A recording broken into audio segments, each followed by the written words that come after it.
Railway station. సమయం రాత్రి 10. Railway station మొత్తం నిర్మానుష్యంగా ఉంది. చిన్న అలికిడి కూడా స్పష్టంగా వినిపించేంత నిశ్శబ్దంగా ఉంది. అప్పుడే ఒక ట్రైన్ ప్లాట్‌ఫామ్ మీదికి వచ్చింది. ట్రైన్ ఆగిన 2 నిమిషాలకు అందులోంచి ఒకతను తన బాగ్ తీసుకుని ట్రైన్ దిగుతాడు. అతను స్టేషన్ చుట్టూ చూస్తూ ముందుకు నడుస్తూ ఉంటాడు. ఇదెంటబ్బా స్టేషన్ ఏంటి ఇంత నిశ్శబ్దంగా ఉంది అని వాచ్లో టైం చూస్తాడు. ఓ 10 అయ్యిందా అందుకేనేమో స్టేషన్లో జనం ఎవరూ లేరు అని తనకి తానే నచ్చజెప్పుకొని స్టేషన్ బయటికి వస్తాడు. ఇదేంటి స్టేషన్లో జనం లేరు స్టేషన్ బయట ఎవరూ లేరు ఇదేం దిక్కుమాలిన ఊరు సరే వచ్చాక తప్పదుగా. ముందుకు వెళ్ళి చూద్దాం ఏదైనా ఆటో దొరుకుతుందేమో అని కొంచెం ముందుకి వెళ్తాడు. స్టేషన్ దాటి ముందుకు వచ్చాక ఎక్కడ ఒక్క ఆటో కూడా కనిపించదు. దేవుడా ఏంటి ఒక్క ఆటో కూడా కనిపించటం లేదు. సరే ఇంకొంచెం ముందుకు వెళ్ళి చూద్దాం ఏమన్నా కనిపిస్తాయేమో అని బాగ్ భుజం మీద వేసుకుని ముందుకి కదులుతాడు.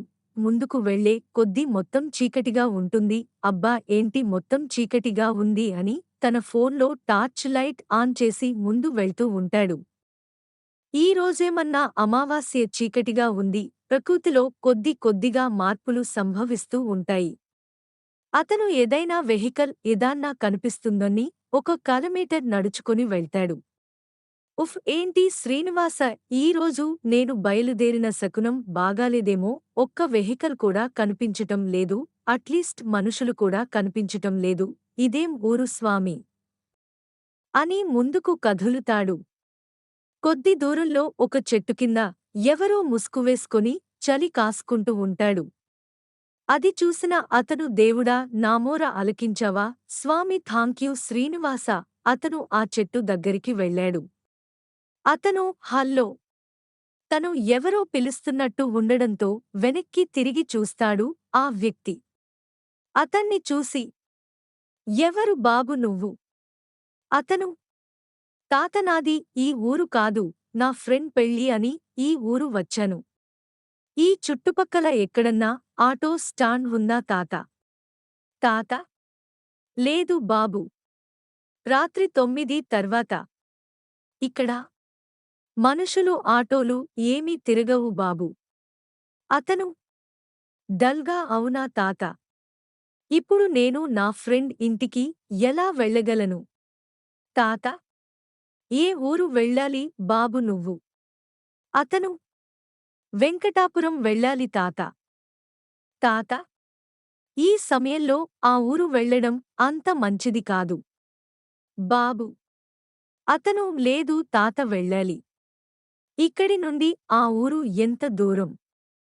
తాత 3 కిలోమీటర్లు బాబు. అతను 3 కిలోమీటర్లు అయితే భయమెందుకు తాత? తొందరగా నడిస్తే వెళ్ళిపోవచ్చు. తాత వద్దు బాబు ఈ టైంలో వెళ్ళడం అంత మంచిది కాదు. ఈ రోజు రాత్రికి ఇక్కడే ఉండి రేపు తల్లారితో వెళ్దువు. అతను లేదు తాత అక్కడ నా ఫ్రెండ్స్ నాకోసం వెయిట్ చేస్తూ ఉంటారు నేను వెళ్ళాలి. ఏ వైపు వెళ్ళాలో చెప్పు తాత నేను వెళ్తాను.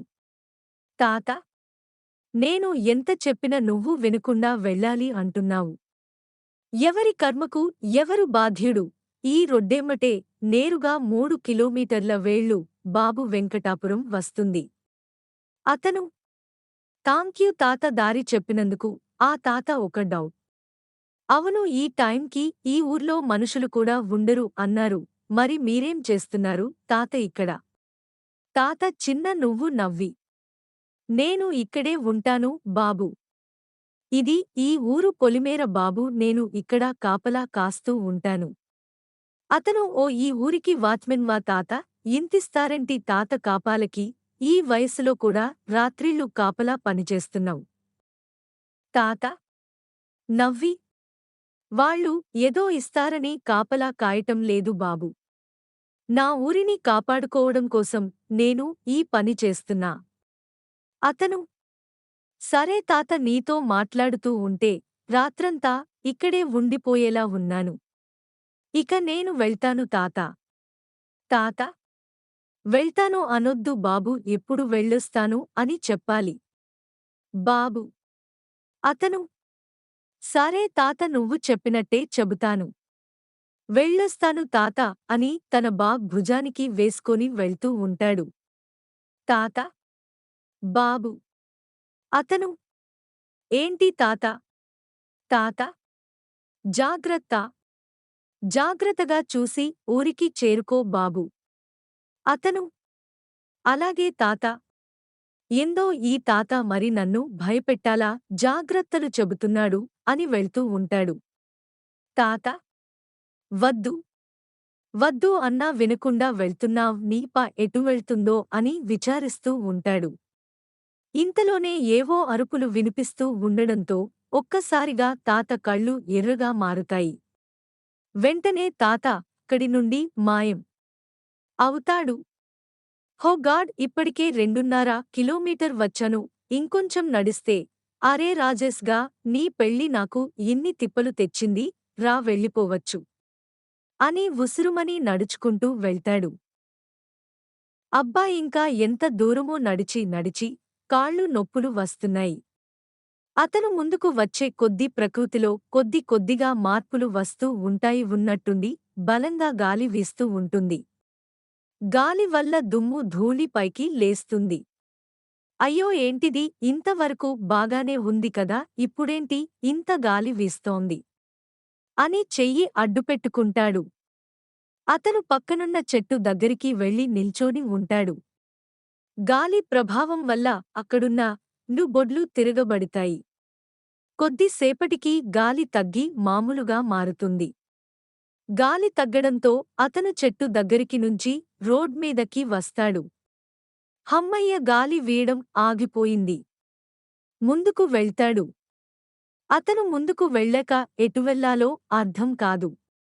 అబ్బా, ఇంత దూరం వచ్చి ఎటు వెళ్ళాలో అర్థం కావటం లేదు. ఇప్పుడు ఎలా వెళ్ళాలి అని ఆలోచిస్తూ ఫోన్ టార్చ్ వేసి చుట్టూ చూస్తూ ఉంటాడు. అతనికి పక్కనున్న బోర్డు కనిపిస్తుంది. ఆ బోర్డు దగ్గరికి వెళ్తాడు. టైం గార్డ్ ఎలాగో బోర్డ్ కనిపించింది అని బాగ్ తీసుకుని కుడి వైపుకి నడుస్తాడు.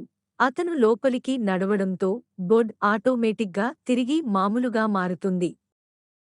ఎడమ వైపు దారి వెంకటాపురం, కుడి వైపు దారి శివపురం ఇంకా ఉంది.